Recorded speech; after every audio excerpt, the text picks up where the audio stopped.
नमस्कार दोस्तों, आप सबका स्वागत है संगीता के संसार में। तो फ्रेंड्स, जैसे कि अभी आज सूर्य ग्रहण लगने वाला है और हमारे भारत में इसकी टाइमिंग जो है, लगने का टाइमिंग है 4:29 से लेके और 6:09 तक रहेगा। तो हम इसी को देखेंगे। बाकी जो दूसरे जगहों पे पहले ही सूर्य ग्रहण का टाइमिंग स्टार्ट हो जा रहा है, लेकिन हम अपने अनुसार ही जो हम जहाँ रहते हैं उसी को देखा जाता है। तो अभी तक सूतक, जैसे कि सूतक लग गया है, लेकिन कुछ जो है सूर्य ग्रहण का जो कुछ नियम है उसके लिए मैं बात करूँगी। खास करके गर्भवती हमारी जो बहनें हैं उनके लिए थोड़ा सा नियम होता है, क्योंकि उसका जो सूर्य ग्रहण का असर है, हम जो उनके गर्भ में पल रहे जो बच्चे होते हैं, संतान होते हैं, उस पर इसका थोड़ा असर पड़ता है। जो हमारे बड़े बुजुर्ग बता के गए हैं उस पर उसका असर पड़ता है। तो इसके थोड़े नियम होते हैं, थोड़े से विधि किया जाता है, तो उसको थोड़ा कटता है। सूर्य ग्रहण का असर जो है थोड़ा कटता है। तो बाकी तो सब ईश्वर के हाथ में है। तो उसी पे मैं आप लोगों के साथ जो है इससे बातें बता रही हूँ। अगर किसी को इसका जानकारी मिल जाए और किसी को इससे कुछ फ़ायदा हो तो मुझे बहुत ही अच्छा लगेगा। अगर अच्छा लगेगा तो इसको क्या कीजिएगा, जो भी इसको जानकारी हो, जानकारी वाली चीज़ है, तो आप उनको ये वीडियो को शेयर कर दीजिएगा, ताकि उसको भी इसकी बात की जानकारी मिल जाए। कोई गर्भवती हो तो इसको बारे में पता चल जाएगा। तो ये मैं अपने एक्सपीरियंस के तौर पे ही बता रही हूँ, जो हमने किया है, जो हमारे बड़े बुजुर्ग बोले हैं उस पर बताती हूँ। और ये चीज़ें हैं जो मैं बताने वाली हूँ। तो चलिए शुरू करते हैं। और चैनल को सब्सक्राइब भी कर लीजिएगा, वीडियो को तो लाइक कीजिएगा ही, तो उसके बाद आप शेयर भी कर दीजिएगा। सबसे पहले जो भी गर्भवती स्त्री हैं तो उसको लगने से पहले, सूर्य ग्रहण लगने से पहले एक नियम करना होता है, विधि करना होता है। और आप लोग इस दूसरे का कोई बोलेगा बोले ये सब क्या पुराने चीज़ें हैं, ऐसे कहने की बातें हैं। देखिए, कहने की बातें हैं, लेकिन कोई चीज़ अच्छा होता है ना, उसको हमें ये चीज़ करना चाहिए। मैं वीडियो स्टार्ट करने से पहले ही बताना चाहती हूँ कि कर लेना चाहिए, क्योंकि वो हमारे संतान से, हमसे जुड़ा हुआ चीज़ है। तो कुछ ऐसा ना हो जाए जो हमारे बड़े बुजुर्ग बोल के गए हैं ना, तो वो चीज़ मैं ना बहुत चीज़ मिलाती हूँ कि बहुत सारी चीज़ें हमें बताते हैं, लेकिन हम लोग उसको थोड़ा सा वो हल्के में लेते हैं। ये भी सोचते हैं कि ये ढकोसला है, लेकिन कहीं ना कहीं कुछ ना कुछ साइंस से जुड़ा हुआ होता है। मैं डीपली, मुझे इतना पता नहीं है, लेकिन है, तो उस पर बता रही हूँ। तो सबसे पहले आपको क्या करना है कि एक नियम करना है कि दो चीज़ होता है यहाँ पे। तो आपको ग्रहण लगने से पहले आपको सबसे पहले एक धागा ले लेना है, और धागा कोई थोड़ा मोटा सा धागा कोई हो तो ले करके आपको जो है इसका सर से लेकर पूरा, जितना आपका सर जहाँ से स्टार्ट होता है वहाँ से लेकर आपके बिल्कुल पैर के जो अंगूठा होता है ना, वहाँ तक आपको एक धागा नाप लेना है। क्योंकि वो आप आपकी जितनी हाइट रहेगी ना, जो भी गर्भवती स्त्री है उनको, लेकिन आप अपने से तब होगा नहीं, किसी से हेल्प ले सकते हैं, अपने हस्बैंड का हेल्प ले सकते हैं, घर में कोई और भी सदस्य हो तो उनसे आप हेल्प ले सकते हैं। तो आपको वो धागा नाप लेना है पूरा अपने हाइट के अनुसार में, और ले करके उसको कहीं पर, अगर कोने में कहीं पर है तो धागा होगा किसी कील में रख के इसको बांध दीजिए, ऐसे टांग देना है। तो क्या होता है कि बोलते हैं कि धागा नापने से जो है उसका थोड़ा जो सूर्य ग्रहण का असर है वो काटता है। मतलब काटना, मतलब सब जगह बोलूँ कि उसका असर अब आपके संतान पे, आप पे नहीं पड़ेगा। तो वो करते हैं। एक और होता है जो कि आज के समय में कहीं पे शहरों में हम रहते हैं नहीं मिलता रहा, कि आजकल तो गांव में भी अब नहीं मिल रहा है, ये चीज़ें नहीं हो रही। पहले जंगलों में अपने आप उग जाते थे, उसको हम लोग बोलते थे बरुआ, कांडा बोलते थे, कांडा। तो कांडा का वो पेड़ होता था, उसको आजकल आप लोग देखे होंगे बहुत सारे टोकरी, मैंने उसका इमेज तो मैंने लगा देती, अगर टाइम लगा तो लगा दूंगी, नहीं तो आप समझ जाइएगा।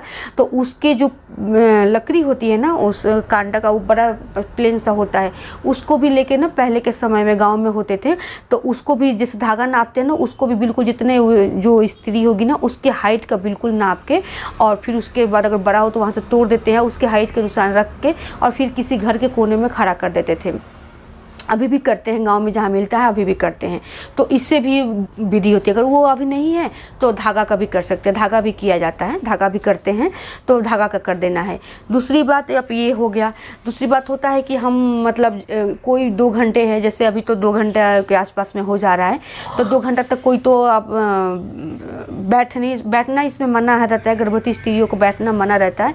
जैसे पलथी मारते हैं, चौकोरी मारते हैं जो बोलते हैं ना, तो उस समय नहीं मारना चाहिए कोई भी गर्भवती स्त्री हो, क्योंकि बोलते हैं जैसे आप मारेंगे ना, पलथी मारा, चौकोरी मारा, पैर मोड़ा, तो वो हमारे संतान का भी वैसे मुड़ जाता है, ऐसे बोलते हैं। जो भी धारणा है वैसे बोलते हैं। तो उस समय क्या होता है कि या तो आप खड़े रहिए, पूरा सीधा खड़े रहिए, या तो फिर आप लेटे रहिए। लेटना भी कैसे, आपको सीधा लेटना है। तो इस टाइप से आप सीधा लेटे रहेंगे तो आपका जो संतान है वो भी सीधा रहेगा, ऐसा बोलते हैं। तो आप तो बैठ तो सकते नहीं, आप खड़े रह सकते नहीं, बैठना तो आपको मना ही है, और आप खड़े रह सकते नहीं है, क्योंकि इतना देर तो कौन खड़ा रहेगा। तो सबसे अच्छा ईजी है कि आप लेटे रहिए। हाँ, आप सोना नहीं है, आपको नींद से सोना नहीं है। जहाँ तक कोशिश कीजिए कि आप दिन का समय है तो आप सोइए नहीं। हाँ, चंद्र ग्रहण जब होता है, चंद्र ग्रहण रात को लगता है तो रात भर तो कोई जगह रहेगा नहीं, उस समय में सोते हैं। तो दिन में आपका कहना है कि आपको जो भी गर्भवती स्त्री हैं, बहनें हैं, तो उनको सीधा, पूरा सीधा पैर करके, सीधा बॉडी रख के आपको जो है लेटे रहना है। और इस एक और विधि है, अगर बाई चांस अगर नींद पड़ जाती है, नींद आ ही गया 2 घंटे का है, तो आपको ये चीज़ आप चंद्र ग्रहण में भी आप कर सकते हैं। चंद्र ग्रहण के टाइम भी बताएंगे, मैं आपको बताती हूँ। एक सिलवट्टा बोलते हैं, सिलवट्टा जो लोढ़ा और सिलवट्टा होता है, पत्थर का बना होता है, बहुत सारे लोगों को जानकारी होगा। मसाला जिस पे हम पीसते हैं, तो उसका जो लोढ़ा होता है ना, लोढ़ा, उसको आपको अपने साथ में, जब आप लेट रहे हैं, सीधा बिल्कुल आपको सीधा होकर लेटना है, नहीं कि ऐसे पेट के बल ऐसे साइड में, सीधा होकर लेटना है। थोड़ा तो कष्ट, हम अब संतान के लिए थोड़ा तो हमें कष्ट लेना ही पड़ता है। हम माँ है, हम तो कोई कितने कितने कष्ट झेल लेते हैं, तो इसके लिए हम संतान के लिए तो करना ही होता है। तो उस लोढ़ा को आपको पेट के साथ जो है ना चिपका के, साथ में आपको बिल्कुल रख के, और आपको लेटे रहना है। बाई चांस क्या होता है कि अगर आपको नींद आ गया, आप सो ही गए, तो जैसे चंद्र ग्रहण हो, सूर्य ग्रहण हो, पैर वैर कहीं मुड़ ही गया, तो बोलते हैं कि इसका असर जो है उस लोढ़े पे आता है, सूर्य ग्रहण का, और वो चीज़, उसका असर आपके संतान पे नहीं पड़ता, आप पे नहीं पड़ता है। इसीलिए लोढ़ा को साथ में रखते हैं, क्योंकि पत्थर का वो बिल्कुल सीधा होता है, खड़ा होता है, तो उसको इसलिए साथ में रखते हैं। तो आप इस चीज़ को अपने साथ में करिएगा। ये चीज़ मैंने किया है, इसलिए मैं आप लोग से शेयर कर रही हूँ। हमारे यहाँ बताते हैं, हमारे जो बड़े बुजुर्ग होते हैं, तो बोलते कि जैसे लोढ़ा सीधा रहता है, वैसे आपका बच्चा भी सीधा रहेगा, आपके पेट में उस पर कोई असर नहीं पड़ेगा ग्रहण का। तो आपको इसमें कुछ थोड़ा ध्यान रखना है कि आपको उसमें कुछ भी काटना नहीं है, कोई भी सिलाई नहीं करना, कोई चाकू नहीं चलाना, कोई कैंची नहीं चलाना। तो ये सब चीज़ें थोड़ा सा हमें ध्यान रखना है। और साथ में जो है थोड़ा खाने का भी बोलते हैं कि जैसे कि बोलते तो हैं कि बच्चों को और गर्भवती स्त्री को क्षमा रहता है, खा सकते हैं, लेकिन आपको यही मैं बताना चाहती हूँ कि बच्चे तो चल ठीक है, छोटे बच्चे, उनको भूख लग जाती है, हम उनको समझा नहीं सकते, लेकिन जो गर्भवती स्त्री वो तो बड़े होते, समझदार होते हैं, तो प्रयास यही करें कि पहले ही अपना खाना खा पी लें। लंबा होता तो खा सकते हैं, लेकिन फिर भी 2 घंटा है तो 2 घंटा के तो आप पहले खाना खा ही सकते हैं। अगर भूख लगती है तो आप पानी तो पी ही सकते हैं। खाना का नहीं खा सकते तो पानी तो पी ही सकते हैं। बहुत लोग हैं जो पानी भी नहीं पीते हैं, तो उतना तो नहीं देख सकते, पानी पी सकते हैं।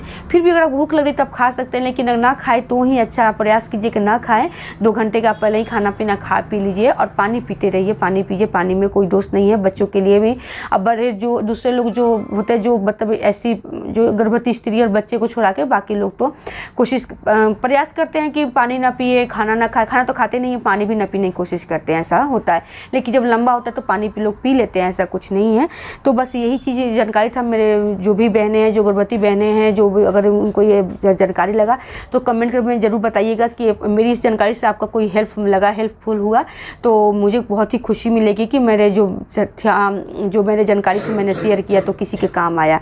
तो अच्छा लगेगा तो लाइक तो कीजिएगा ही, और कमेंट करके ज़रूर बताइएगा।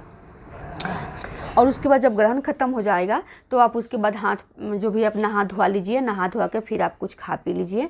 बाकी तो जो घर के जो दूसरे सदस्य हैं वो तो घर के जो भी साफ़ सफाई करते हैं, क्योंकि हमारे जो भी लोग हैं तक बोलते ग्रहण लगने के बाद भी घर की थोड़ी साफ़ सफाई, झाड़ू पोछा करना, सब कुछ धोना नहाना करना स्टार्ट कर देते हैं, क्योंकि शुद्ध हो गया रहता है। भगवान पे ग्रहण लगता है तो हमारे ऊपर भी उसका जो असर आता है, तो हमें भी नहा धोवा के शुद्ध होना चाहिए। फिर उसके बाद हम लोग खाना पीना करते हैं, खाते हैं, नहाते हैं।